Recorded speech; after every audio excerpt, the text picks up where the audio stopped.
Honors Chemistry students, today we're going to be continuing on with Chapter 11, our Stoichiometry chapter, and today we're going to look at how we can include volume calculations with stoichiometry, as well as doing calculations using Avogadro's number and even heat. So first we're going to start with volume stoichiometry. So just like we saw in the mole chapter, we only use volume with the mole when we're dealing with a gas that's at STP.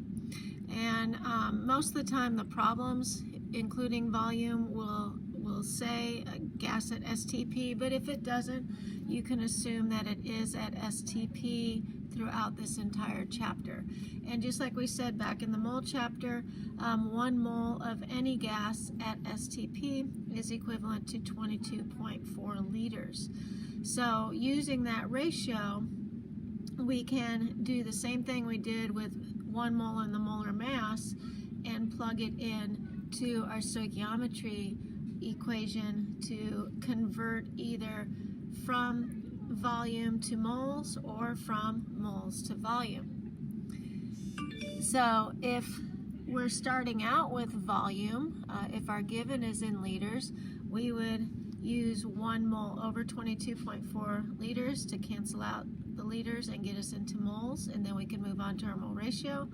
Or if we're trying to solve for liters, we would put 22.4 liters over 1 mole to convert to liters of our unknown.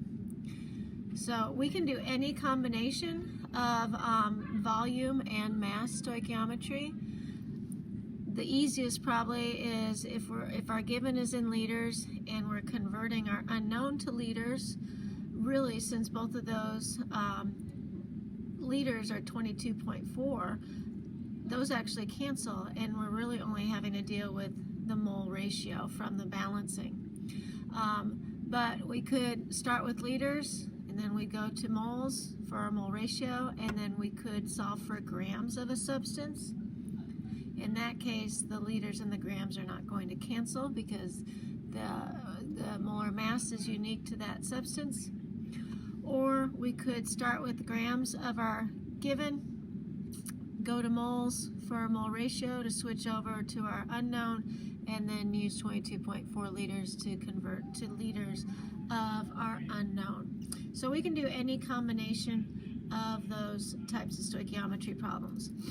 So here we have a reaction that wants to know how many liters of hydrogen gas are produced by reacting 23.4 grams of tin, and it's giving you the Roman numeral so you know in the products what to crisscross tin's charge with to make the new compound when it reacts with hydrofluoric acid.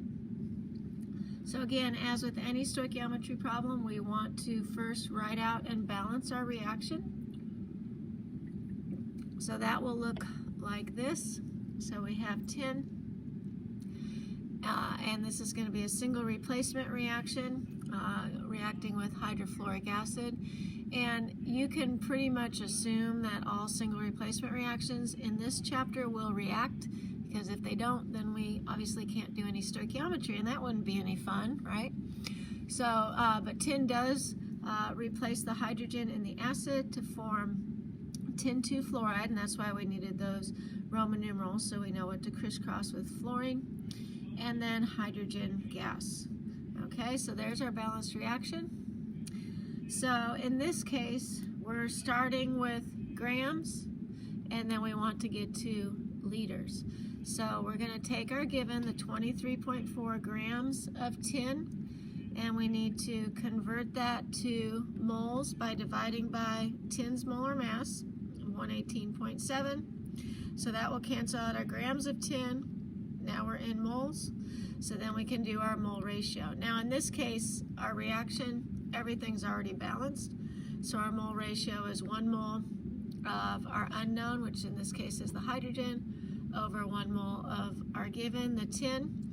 Now even though it's 1-to-1, it's not going to affect anything on the math part of this. You still need to include the mole ratio. Okay, Mr. Mager would have a fit if you did not include the mole ratio, so make sure you include that. And then because we want to solve for liters of the hydrogen, we're going to, instead of its molar mass, we're going to put 22.4 liters over 1 mole. Okay, and then to come up with 4.42 liters, we've multiplied all of our numerators, so the 23.4 times the 22.4, and then divided by 118.7. Again, as I said the other day, the more you label, not only with the units, but also the substance, the element or compound, the easier it's going to be to make sure you've got these ratios set up properly, so we cancel out the things we need to cancel, and we end up with the unit and compound that we need to solve for.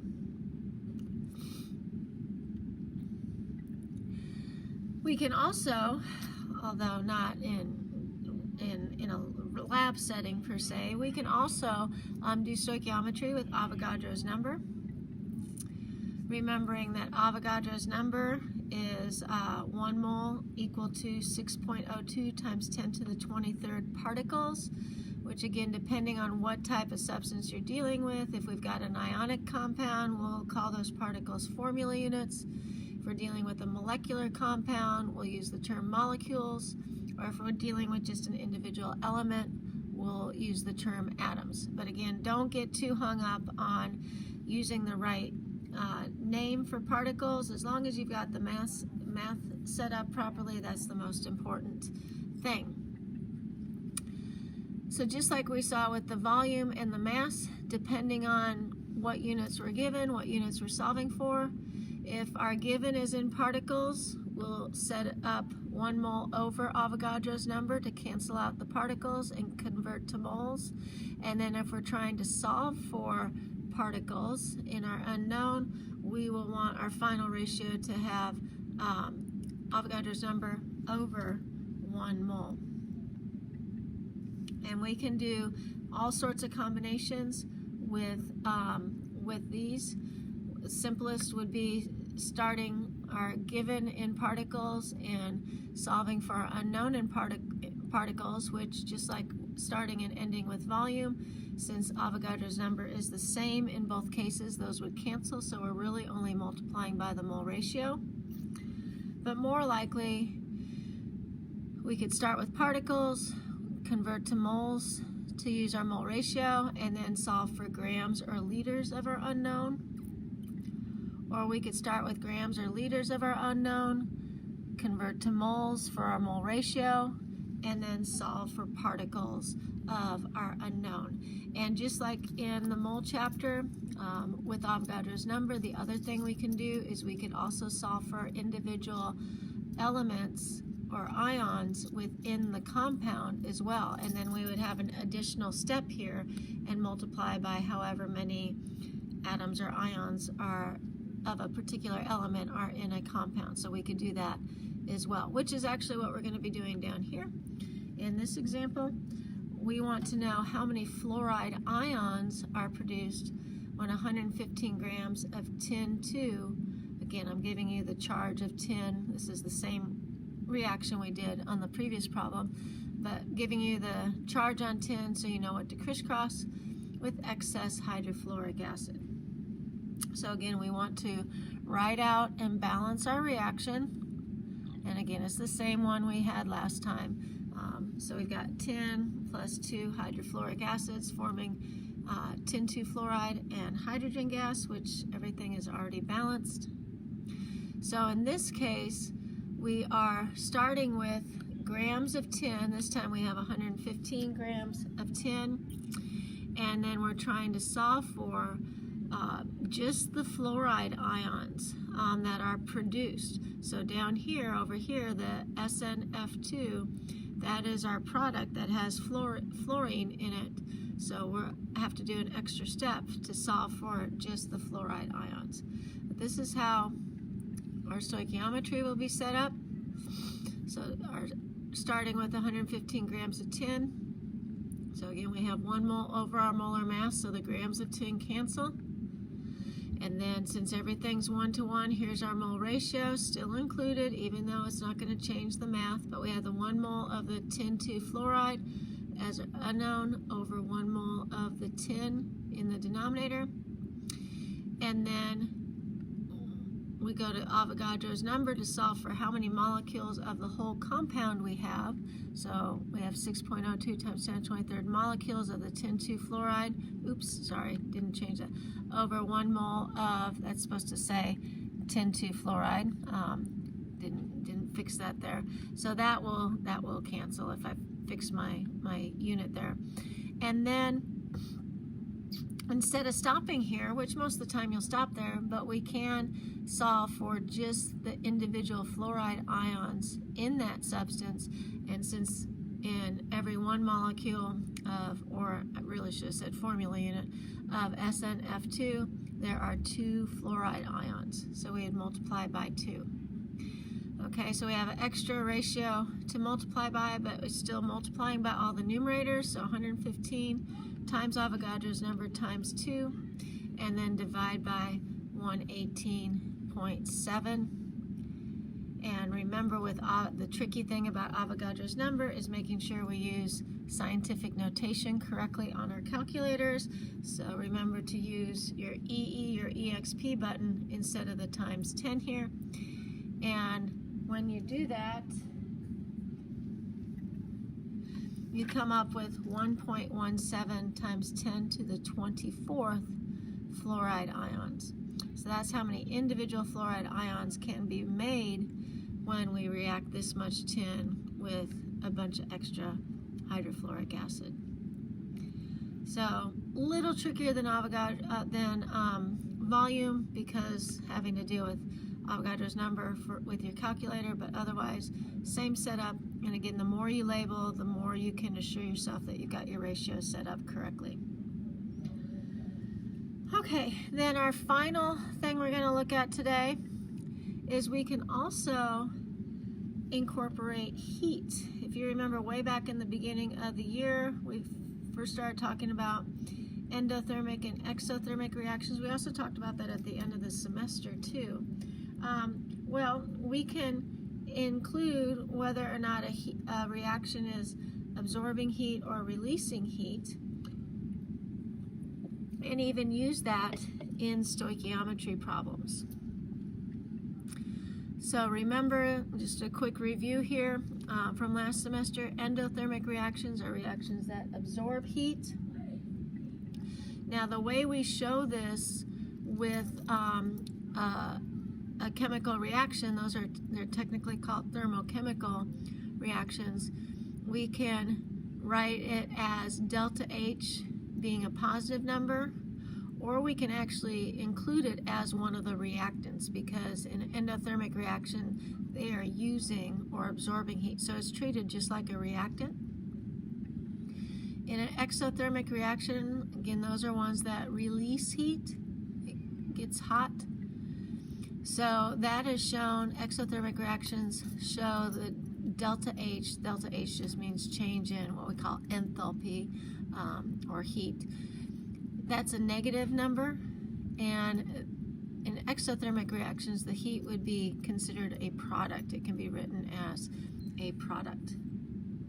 So here we have a combustion reaction of butane.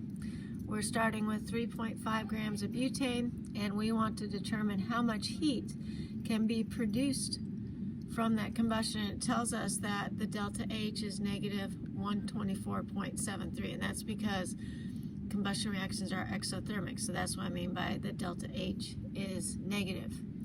Now, the way we do this is actually super easy. We just include the heat in the mole ratio. Okay, we treat the heat as just like a reactant or a product, but there's no balancing involved with the heat. So we just put the heat in the spot where we would put the mole ratio for whatever element, substance we're dealing with. And we can, in this case, we're solving for heat, but we could even start with heat as well. So as always, we still need a balanced chemical reaction.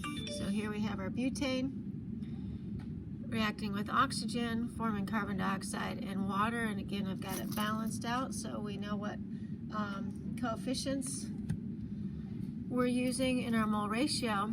And then I also included the heat as a product. And when we do that, it's just added on. You know, here's two products and then here's a third product, our heat that's being produced. So that's 124.73 kilojoules. Still set it up the same way with our math. We're starting with our 3.5 grams of butane, and because that's in grams, we need to divide by the molar mass of butane. So 4 times 12 is 48 plus 10 times 1, so we have 58 grams of butane for our molar mass, so the grams cancel. That puts us into moles. Now, we put our given moles in the denominator, so the 2 from the balanced reaction goes down here, 2 moles of butane. But because we're solving for heat, there's no balancing going on, so we just put the heat up there in the numerator of our mole ratio. So we put the 124.73 kilojoules in the numerator, and then we do our math. So we multiply these two, divide again, and that tells us that this reaction is going to release 3.8 kilojoules of heat, which we could also show that as a negative. Don't worry about the sign, but again, when we're releasing heat, we usually represent that with a negative value, but as long as you've got the right value here, that's all that matters. So you're going to complete the corresponding worksheet for today. That'll be due next class time, and again, make sure you're showing your balanced reaction and make sure you're showing all of your work, and again, the more you can label, the better. So Mr. Mager can definitely help you if you have any questions, and if any questions arise this weekend, just give me an email. Talk to you later. Bye.